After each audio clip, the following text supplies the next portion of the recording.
எல்லாருக்கும் வணக்கம். நேற்று வந்து டாடா பஞ்சில் வந்து ஆட்டோமேட்டிக் ஓட்டி பார்த்தோம். இன்னைக்கு அதே வண்டி நம்மள்கிட்ட மேனுவல் கிடைச்சிருக்கு. இந்த டேஷ்போர்ட்லாம் அப்படியே சேம் சிமிலராக தான் இருக்கு. இதுலயும் அதே மாதிரி ஹாரன்ஸ் தான். ஆமாம், மேனுவல் தான். ஆட்டோமேட்டிக் ஓடிட்டு மேனுவல் ஓட்டும் போது மேனுவல் தான் ரொம்ப பிடிச்சிருக்கு.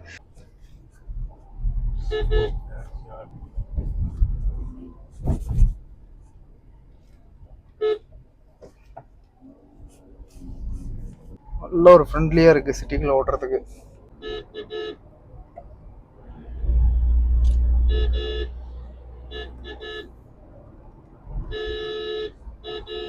ஓரமே போக மாட்டேங்கிறாங்களா. ஹைவேஸ்க்கும் சரி சிட்டிக்கும் சரி மேனுவல் தான் பக்கா சூட்டபுளா இருக்கும்.